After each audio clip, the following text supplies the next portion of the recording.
Yes, Alicia, I'm late tonight. I'm sorry. Oh, hey, Dave. Alicia. Whew. Um, oh, that's wonderful, Alicia. That's great.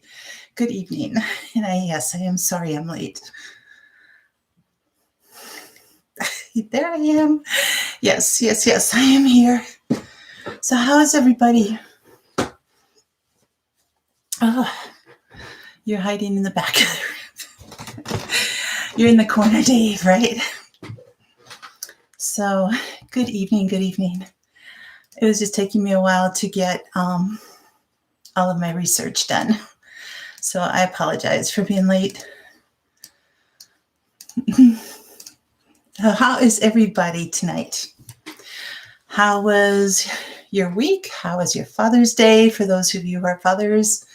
How was Okay. I've been doing this for 2 years, over 2 years, and I'm rarely ever more than a minute late. Well, I don't think I've been more than a minute late. This is the first time. So you guys could give me a little attitude here. Hey, Sunflower Mom at the beach. Awesome. Hi, Julie. Good afternoon. Alicia. So, yes. Yesterday, we spent Father's Day at my older brother's house, and we had my dad there. We got him out of the house and there. So it was really wonderful. And a couple of my nephews and another brother. And so it was great. It was really, really nice. Hey, Tim. Oh, I'm so glad you had a good Father's Day. That's great. Dad came over for a short visit. Okay, we'll definitely keep him in prayer for sure. So, Sunflower Mom, which beach have you been going to? Hey, Debbie. It was nice and hot there. We are actually very cool. Yesterday, a cold front blew in. As you can see, I have a sweater on. Oops. Phone is about to die. Let's see if I can get one more thing out of it.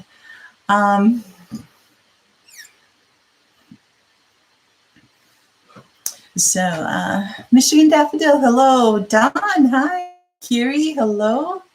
Good evening. Now, I need to ask you guys, are you getting the notices that I send out 30 minutes ahead of time? I try to do it a half hour. Quite make it there by the time I'm like putting in all Ocean City, Maryland. Okay. Very, very cool.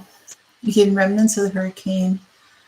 It's going to be 38 to possible. Oh, a light freeze. I need to double check that. It's 63 right now. We're supposed to be in the mid 40s again tonight. So, wow. I'm buffering. Am I buffering for anybody else? If you have high winds, Alicia, it could be your weather that's affecting. You got it at 404. Oh, interesting. Okay. Dave, you did get it early enough? Okay, good. Oh, I hear you, Michigan Daffodil. I hear you. So,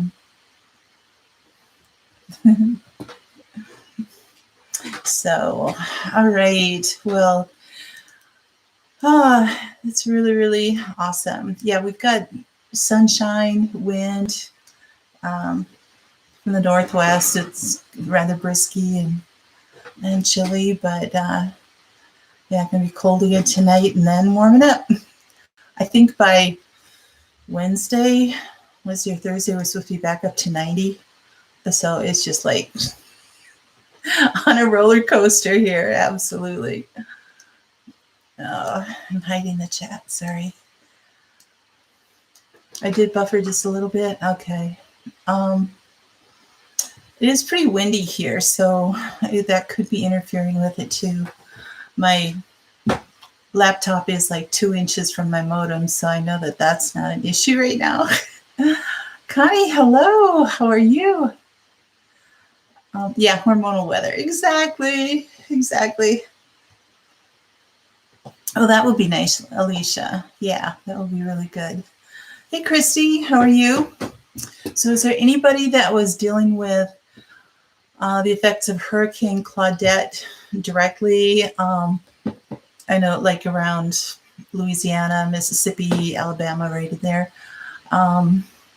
Christy, I think you said you're in Alabama, I believe. So did you get any effects of the hurricane? I have a sliver somewhere here. Oh, it's on this finger. The weather's always home. Yeah, definitely. Oh, Dave, that is some high humidity. At least the temps aren't too bad. That's good. Oh, Carrie, I'm so sorry. Yeah, I know, Alicia, but I was just wondering along the Gulf Coast if there was anybody here that had been dealing with it. So, anyway, yeah, last week was hot. And then we actually got some rain yesterday. It was so wonderful. It wasn't a lot, maybe a total of a half inch or something. But it was like a nice rain on and off all day. So, but it was enough to probably soak the top, I don't know, 3 or 4 inches of soil, something like that. And I know like all of the field crops out there and everything, they need, we're probably easily in a 12 to 15 inch deficit, probably at this point. And yeah. Oh, wow. Okay. So it was really,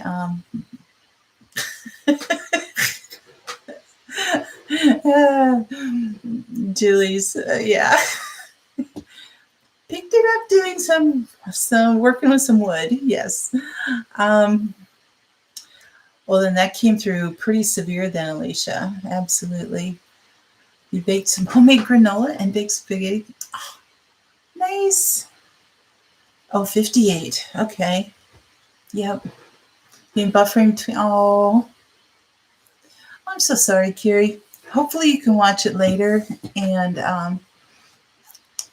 but I know that's not the same. It's not like being in here and chatting with everybody. So, will you take care? Have a good week. All right. But yes, we finally got some rain with the cool front coming through. They call it an Arctic blast, but I mean, seriously, it's 63 degrees. Like Minnesota and Arctic blast is, 30 below. So I know that it's coming from the Arctic, but they're still like, they're 40 and 50 degrees up there. So it's just kind of funny. I know, Julie, you can't take that. You can't take the cool. I know, exactly, Alicia. It's just perfect weather. Plants don't grow so well, but anyway. So I found a local store that had lots of plants half price, and they had a lot of herbs and everything, and that I wanted to be able to replace some of mine that didn't make it through the winter. And but I found chocolate mint. Oh, it smells so good. I've never had a chocolate mint plant, and I am so excited about that. It's very, very healthy. Exactly, Michigan daffodil. It does feel cold, but it's like throw in the hoodie, get out of the wind, all that kind of stuff. So, oh, you back up, Julie. Well, that's better than the 107 you were the other day. So that's good. That's great.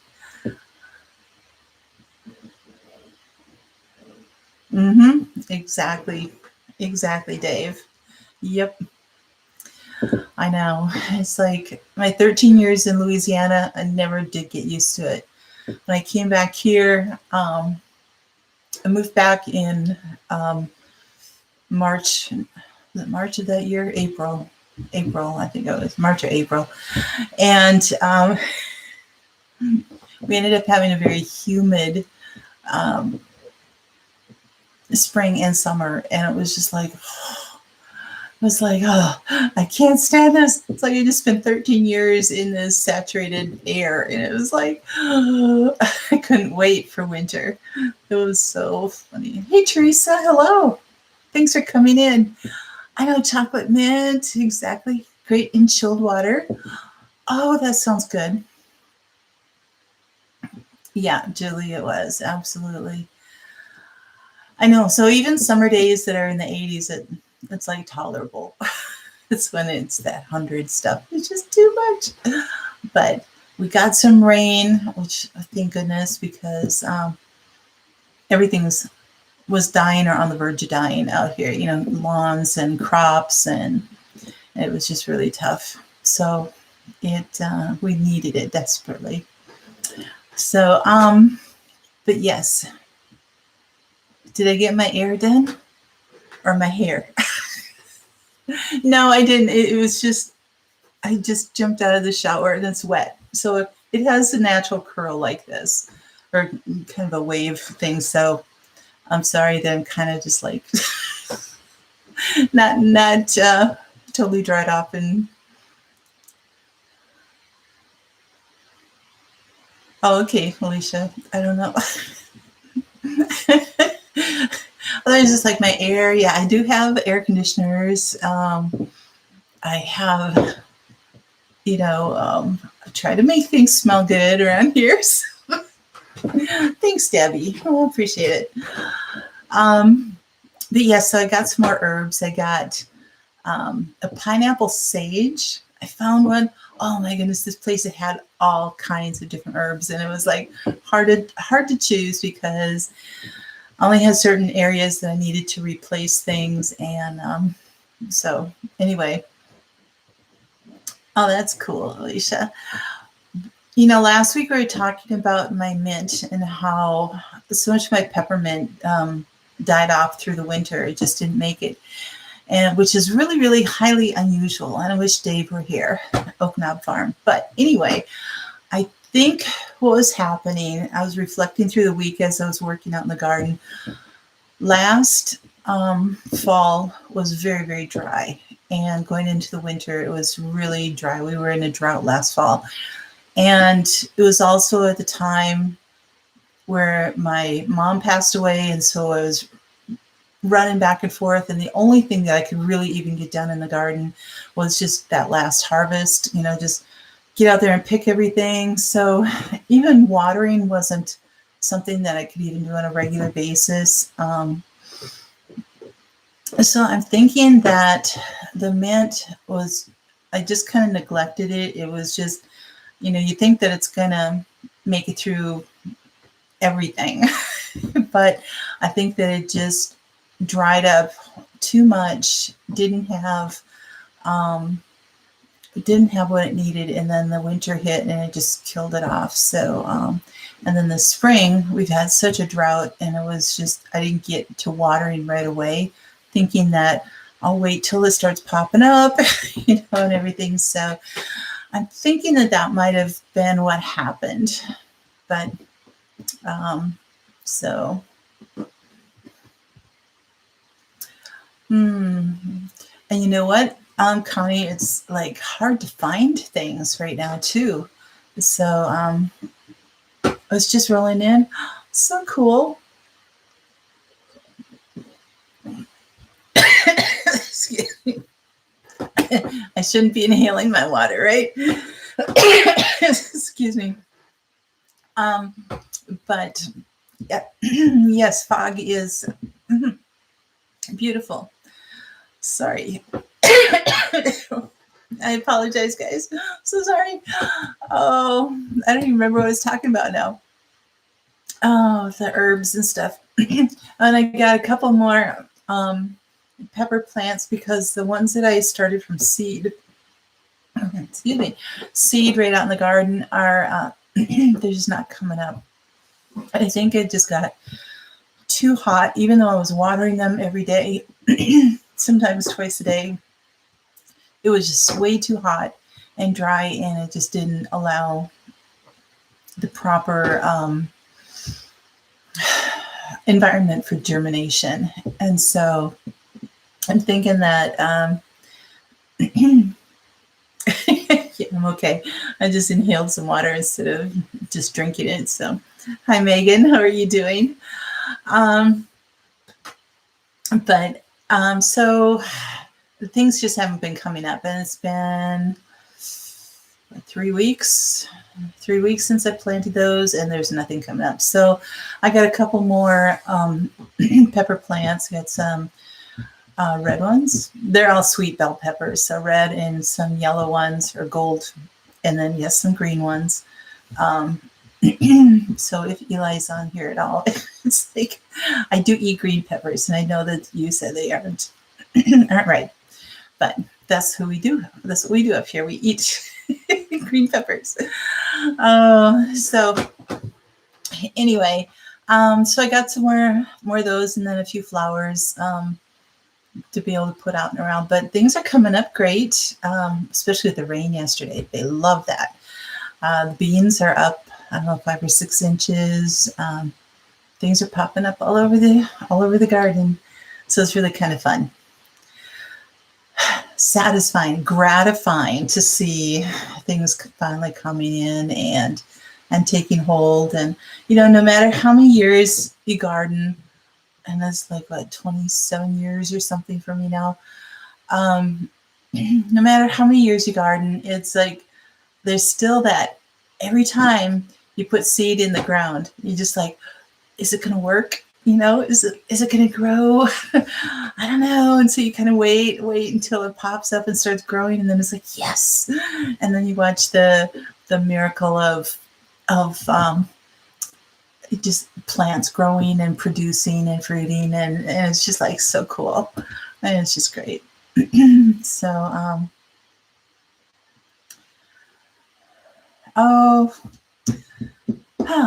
that's interesting. That's interesting, Megan. Yes, I have a lot of footage right now that I'm trying to get to, and so I will be doing that soon. And if I can, if there's a nice evening, I might even do a live from the garden, which would be kind of fun, wouldn't it? Would you guys like that, or would it be too disturbing? Distracting. Hi, Donna. Hello. Yes, wasn't it? Oh, it was so great. So wonderful to have that in there. I mean, tonight, mid-40s, so it's almost the point where, like, would I have to turn the furnace on? But I'm not going to. Just let the house get nice and cool, and it'll stay that way more easily when it gets hot again. So,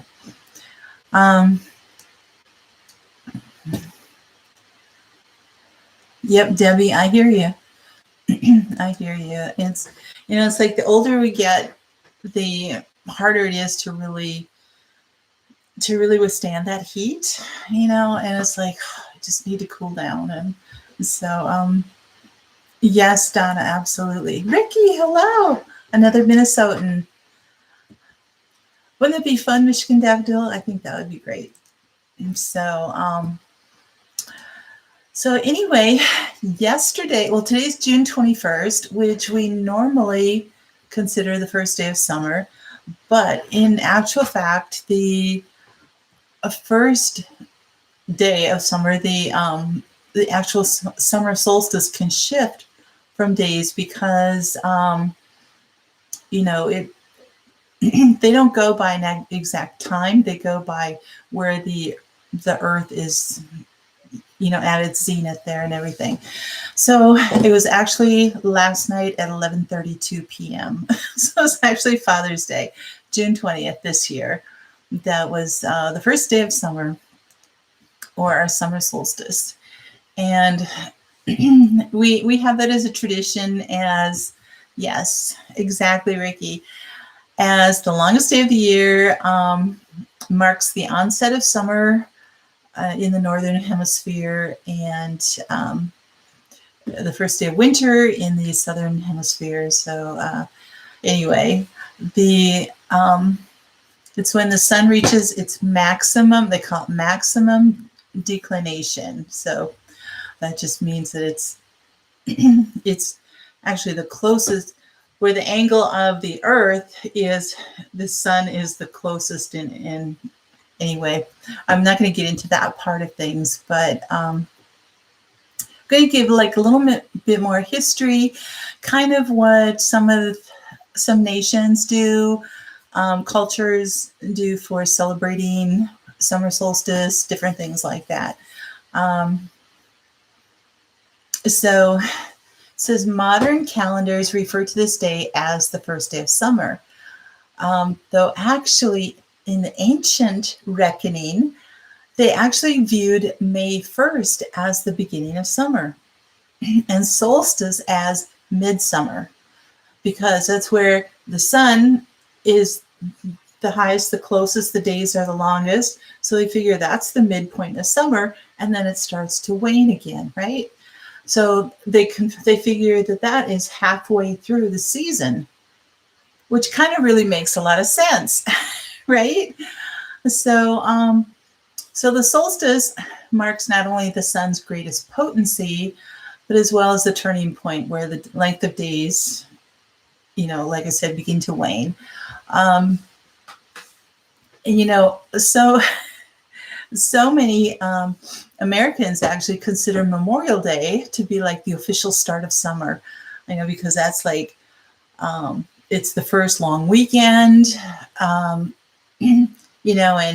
kids are usually out of school, and the weather's nice and warm. So it's like, all right, vacation starts, and so it's like, we have a lot of resort areas in my area of Minnesota, a lot, because we have a lot of lakes and everything.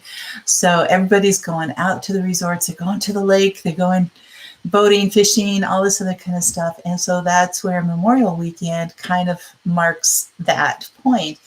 And then in the US, we have Labor Day, which is the first weekend in September. So that kind of almost, in a way, marks the end of summer for activities. Okay, so we have, because school's starting again, generally the temperatures are starting to get pretty cool at night. So people are,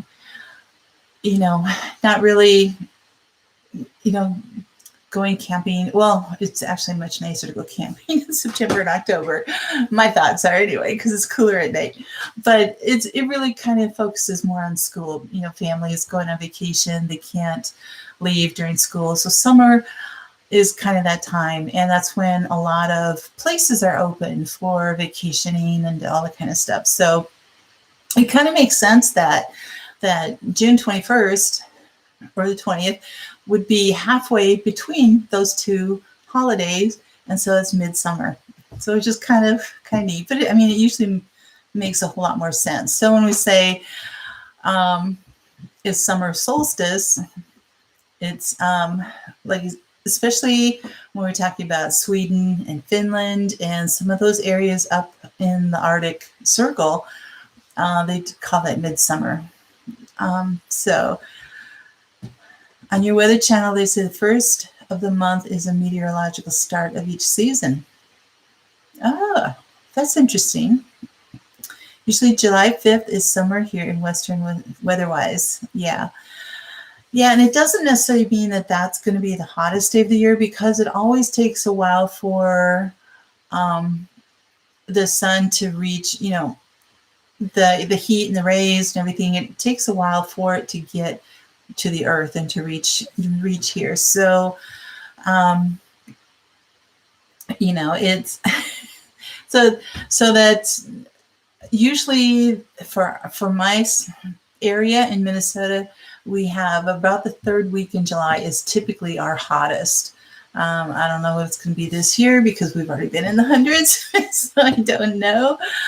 But I know, Ricky, it's like, we wait and wait and wait for all this daylight and the sun to come, and it's like, now it's going away again. And we don't really notice it drastically until like the end of August, and it's all of a sudden it's like, it's 7 o'clock and it's starting to get dark, and or whatever. And, because now it's 9:45, 10 o'clock, and it's still kind of light out. Yeah, winter wasn't too bad this last year. Absolutely. So, it says, according to the Old Farmer's Almanac, the solstice marks the official beginning of summer in the Northern Hemisphere, occurring when Earth arrives at the point in its orbit where the North Pole is at its maximum tilt, and it's at 23.5 degrees toward the sun, which is a pretty good tilt, right? And so it results in the longest day at the North Pole in the Arctic Circle, where they have the midnight sun. It never, at the North Pole, it really never sets or anything. So, and then as it rotates back around, it starts to shift. And so in the winter, the sun is furthest from the point. So that's why it's so cold. And then the Southern Hemisphere gets its summer. Let me see here. It says, at noon on summer solstice, you'll be able to cast your shortest shadow of the year because of the height of the sun. And what's really, really interesting, guys, is that where I'm at, I'm far enough north that at noon, at the zenith of the sun, it can actually be shining in my north windows. So, otherwise the rest of the year it's in the other three directions, but it actually comes in my north windows, which means that it is tilted further to the north than straight ahead. So so it goes here, and then in the winter it's like way down here. So the further north you are, the more you can tell that tilt and everything. It's really interesting. So the word solstice comes from the Latin sol, S-O-L. It doesn't mean anything else. It means sun. And sistera, which means to stand still. So sol, sistera, solstice. It comes from that. The sun stands still at that kind of point. It seems to be anyway. Yes, Teresa, I love fall too. I absolutely do. In Sweden, people celebrate the summer solstice by eating the first strawberries of the season. And that's typically when they're producing around here is around the second to third week in June. This year it's been early.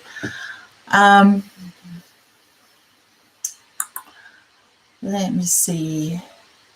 So the sun is directly over the Tropic of Cancer. So we have the Tropic of Cancer, which is at about 23.5 degrees latitude north, and the Tropic of Capricorn is the same in the Southern Hemisphere. And so they get it in our winter, they get it in the summer. So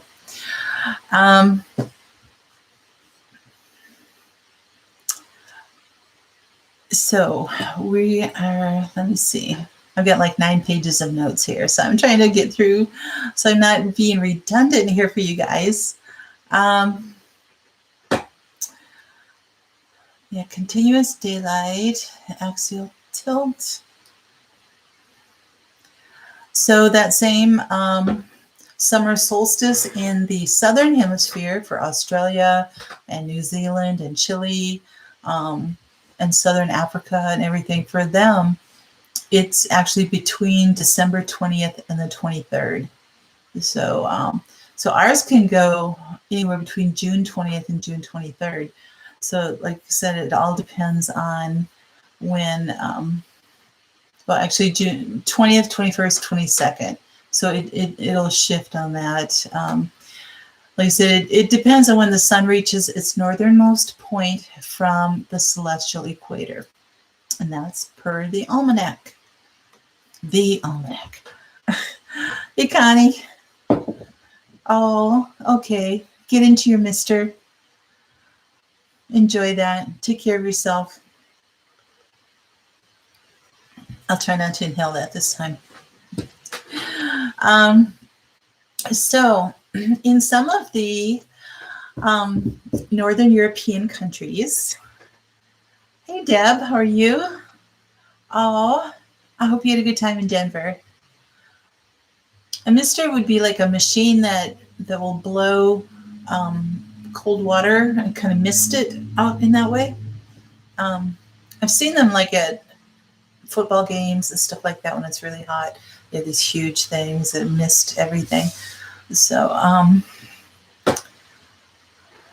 oh no. Oh, Michigan daffodil. I hope you guys get some leaves. That's not good. That kills the trees. All right. So, mid June was also the time when honey was allowed to ferment to make mead, a wine like beverage. As one legend has it, a bride's father would give the groom all the mead he wanted after the wedding, and the term honeymoon was coined. So that's how we got honeymoon, was that tradition in that way. So many of our ancestors also referred to June's full moon as the mead moon. So any of you who have honeybees and who are producing lots of honey, make your honey mead and have your mead moon and enjoy your true honeymoon in that way.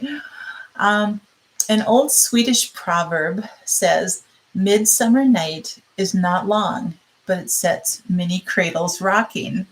This is because after the midsummer celebrations in June, where many Swedes celebrate, many babies are born in March.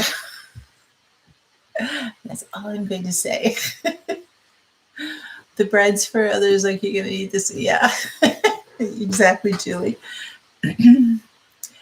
I know I'm not a, but it's a wine-like beverage, so I'm not a drinker, but if you wanted to have that for any kind of celebration, that'd be kind of interesting. Fermented honey. So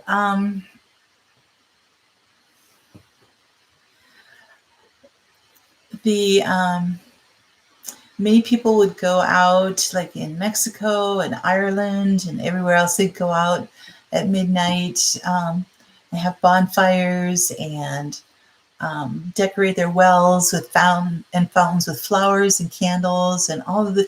It's like a huge celebration. So since prehistory, the summer solstice has been seen as a significant time of year in many cultures and has been marked by festivals and rituals. Traditionally, in many temperate regions, especially Europe, the summer solstice is seen as the middle of summer, again, referred to as midsummer. So, let me see.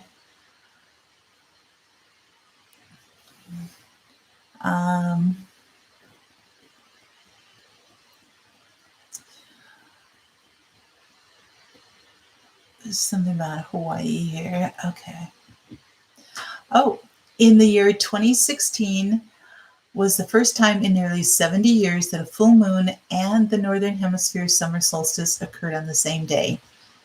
And so the full moon rose just as the sun set. And so that was a pretty cool thing that happened there. In Sweden, midsummer is one of the year's major holidays when the country closes down as much as during Christmas. So it's like huge there. Here's Sand Hollow. No, I don't want 107. No. Oh, that kind of heat is just so difficult.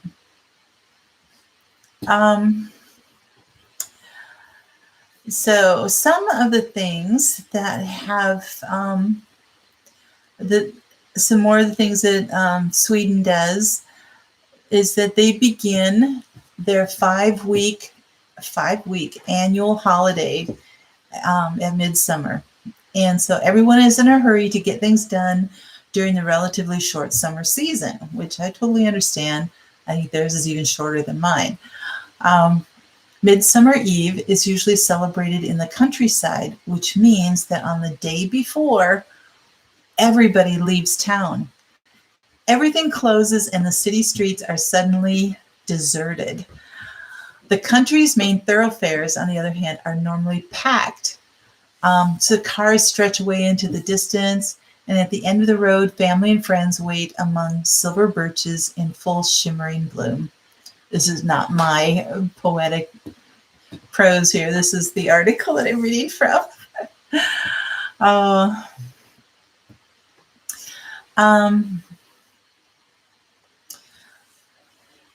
So they have maypoles, which we used to do that when I was growing up, and we'd use our tetherball pole, and you put, there were 5 of us at the time, and so we would have streamers of crepe paper going down, and we would all go around and then weave in and out of that, and then kind of wrap the pole in these streamers of different colors and everything. And so it would be like a maypole. That's just kind of like a little tradition that goes down. There's like a lot of different celebration traditions and different things like that. So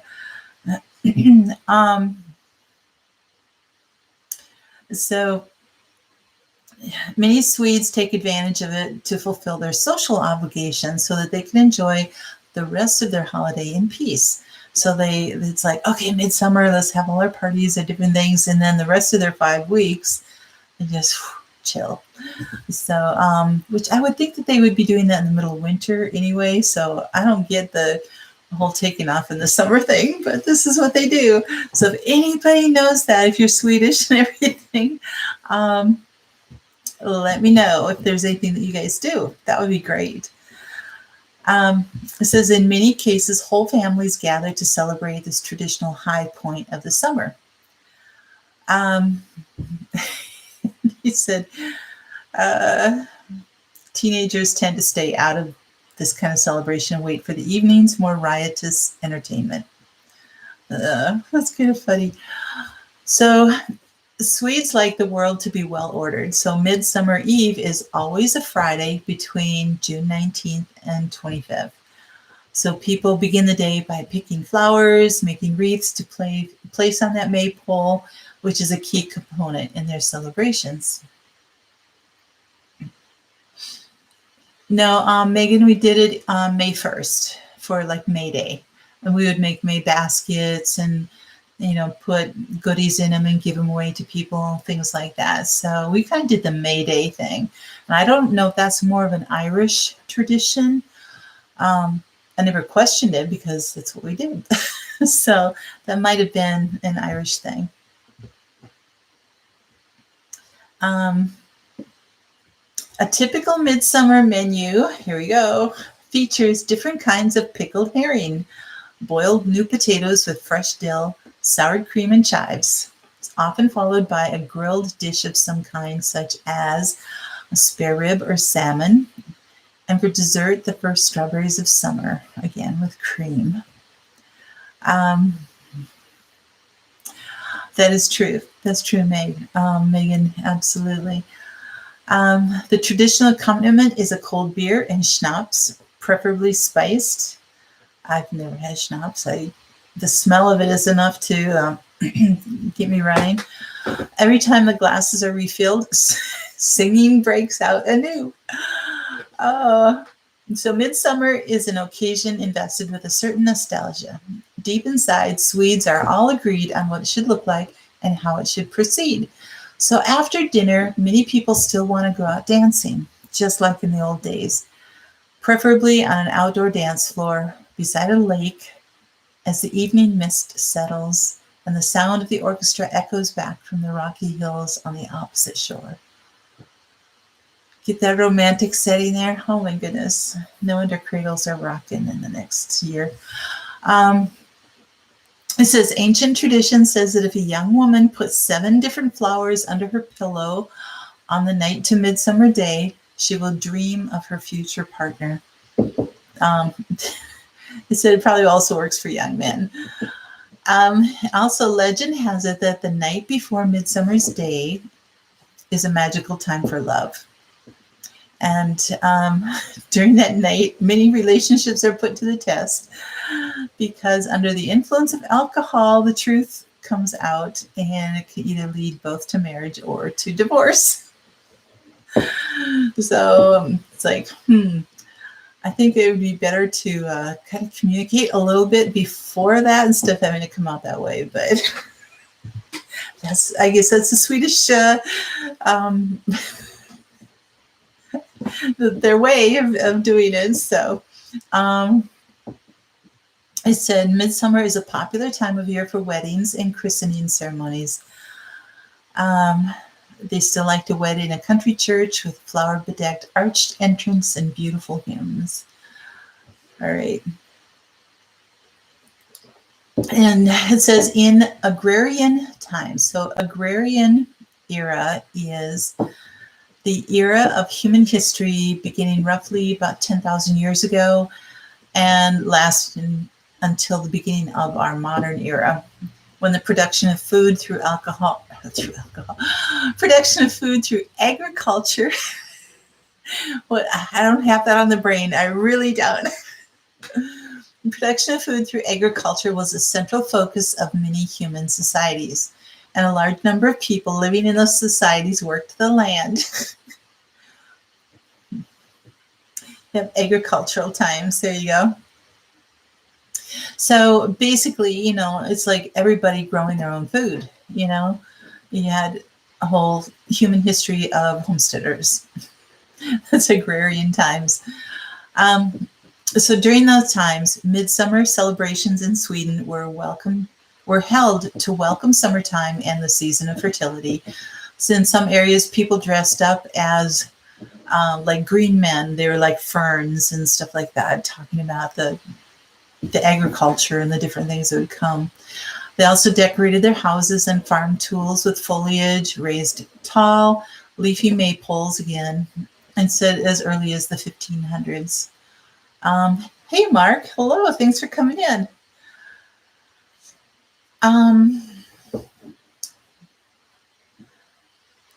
Says then, ever since the 6th century AD, so in the 500s, midsummer bonfires have been lit around Europe. In Sweden, they were mainly found in the southern part of the country.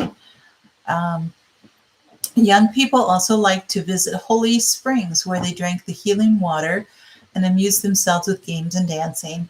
These visits were a reminder of how John the Baptist baptized Christ in the River Jordan. So, I'll kind of go off on that a little bit more in a few minutes here. So the summer solstice brought the Midsummer Festival, a time when most foreign trades took place. So again, it's just so much focused on that, in those intense northern climates where this is like the apex of your warm season. And so it's like, we're going to get everything done and let's do all this. So they had a lot of foreign trades because everything was open. They could travel. They could, it was easy to get the boats in. They could travel over land, different things. So Vikings also went off on fishing and raiding expeditions during that time. So August and September brought harvest celebrations at the time when most foods were at their peak to eat and preserve for winter. And then, so because of that, weddings typically were taking place in autumn because they had the food available to be able to serve to people. So that was kind of neat. So the ancients, knowing that the days would become shorter from Midsummer's Day on, they feared that the light might continually decrease until it was gone completely. And so on the eve of the longest day, they built huge bonfires to warm the heavens and hold the heat in the sun. So this is really, really, really ancient, before they had any concept of the earth and different things like that. So when Christianity swept Europe, midsummer celebrations in many countries were timed to correspond with the feast day of St. John the Baptist, which is June 24th. Midsummer's Eve became the Eve of St. John. So the bonfires around which villagers gathered to sing, dance, and pray became known as St. John's fires. So if you ever hear that term, St. John's fire, that's where all that came from. Thanks, Ricky. Oh, you have to run? Okay. Well, thanks for coming in. Appreciate it. Early Christians adopted as a symbol the herb St. John's wort, which is native to Europe and is in full bloom at the time of the Eve of St. John. Little wreaths were worn on the head made of St. John's wort and other herbs such as vervain and motherwort, and a lot of these herbs that we've been talking about. So they took all these and they knew the properties of them, but they, used them for celebrating. And so there's a poem that was written through that, and it's, of course, all in kind of ancient English here.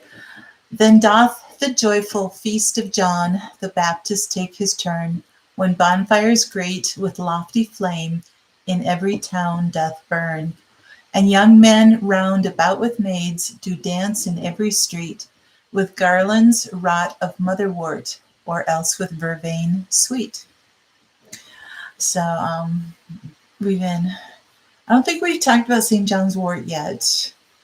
But we talked about motherwort. So anyway, there's a lot of these things. So there were many rituals or superstitions associated with the Eve of St. John. Some had to do with finding a husband. In Italy, a young girl would gather buds of house leek on Midsummer's Eve and name a bud for each suitor. In the morning, the most fully opened bud bore the name of her future husband. In Denmark, they would take 2 sprigs of St. John's wort, place them between the rafters of the house. If they grew together, a wedding would take place. So again, a number of superstitions, and this was like, hundreds and hundreds and hundreds of years ago.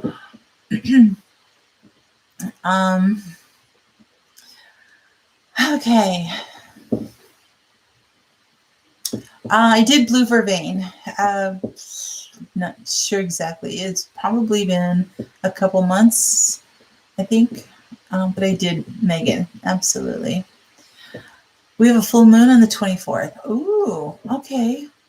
On St. John's Day. Very cool. Ceremonies varied, but the fires of St. John were common to all the countries of Western Europe. Midsummer's Eve is still celebrated in Sweden, where the summer solstice coincides with the presence of the midnight sun. The festivities draw thousands of participants who are entertained, again, with maypoles, dancing, and traditional meals. When they would send out invitations, they would usually include a sprig of thyme with it. So, again, the herbs were incorporated into every area of life, not just culinary or medicinally or anything like that, but in a lot of things. So, okay, thanks, Megan. It says, if a bonfire is not practical, a smaller outdoor fire, even in a barbecue pit, can stand in. It says, keep any artificial light to a minimum. So bring out all your candles or set torches in the ground in safe spots around the garden. Don't want to set the trees on fire or anything like that. If you grow St. John's wort, or you can find some along roadsides or in fields, you can gather the stalks for your guests to wear. Probably like a boutonniere or something like that. I don't know. Arrange the yellow flowers in vases or scatter them on tables set up in the garden, all that kind of stuff. The menus actually were planned around some key herbs that were traditionally used on Midsummer's Eve. And if anybody is familiar with Shakespeare, he did a comedy. And Shakespeare is, I believe, wasn't he in the 12th century? I think 1200s. I forget, but I think he was in the 1200s. Anyway, he wrote a lot of comedies and tragedies, and he was a playwright. And One of them was a comedy called Midsummer's Night Eve. Midsummer Night's Eve. There we go, Midsummer Night's Eve. So anyway, it had to do all about midsummer and kind of the superstitions kind of around that. But they talk about fairies and about this and everything else, and so the whole story was kind of based around that. And it was kind of it's been quite a few years since I've seen that play. Probably, oh goodness, maybe 20 years or longer since I've seen that play. But so I don't really remember it that well. But anyway, if you ever need to, go check it. So it's the last super moon of the year. Oh, sweet. Hey, Michelle, how are you? How are you doing? I'm just going to flip through, see if there's anything that I missed. I don't think so. I think that was it. So it's already 5:02. Oh, my goodness sakes. So below I put in the notes, the show notes, I put links to Summer Solstice and to Midsummer's Eve in Sweden. So if you guys wanted to read any more about those or to find out some stuff in there, it's all right there. And I did not get a chance to do a a garden tip or a prep tip. So I was not very prepared. Prep tip: do your tip before lives, right? So does anybody have any questions or comments or anything like that? So it's just kind of fun.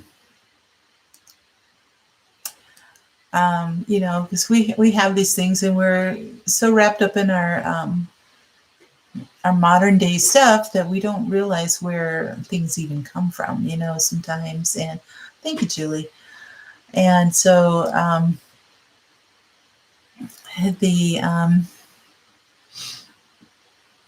it's kind of fun to hear the history and find out what's what and what's going on and all that kind of stuff. So thank you. There's a book behind my left shoulder. Oh, that one? Actually, I haven't read it yet. It was recommended. It's kind of thick, so I've not read it yet. But it's a story about how the hoax began, who the players are, how the plan was executed, all that kind of stuff. So it's actually pretty good. I mean, it looks really, really good. So I do need to just sit down and read it. It doesn't look like it would be a hard read. And, but it gives all of the inside information on all of that.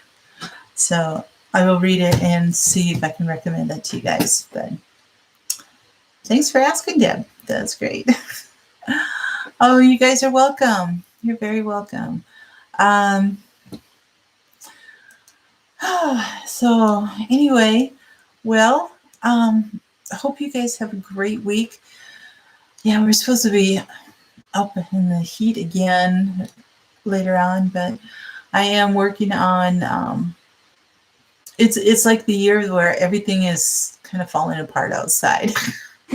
So my south bed where I've got like all my herbs, the one up against the house, all the boards have just rotted and kind of collapsed there. So I'm in the process of trying to rebuild that whole area. I'm still going to keep it herbs in there, all that kind of stuff, but I have to get the structure back up and going. And so that's kind of what my week is going to be. And so you're going to be in my head when I read that. Oh, well, I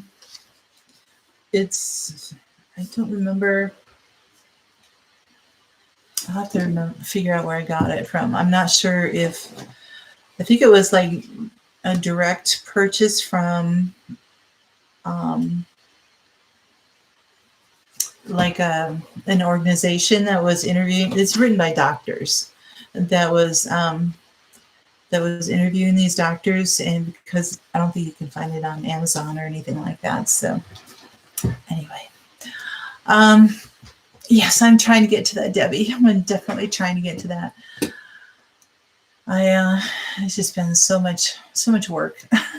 So thanks, Teresa. Thank you. You have been doing an excellent job too. If anybody wants to know more about foraging herbs and about dealing with herbs, Teresa at Stringfield Ridge Farm is an excellent resource too. She's done a fantastic job. I think with a lot of us, thanks, Debbie. I think a lot of us are pulling all this stuff together, and it's been very important.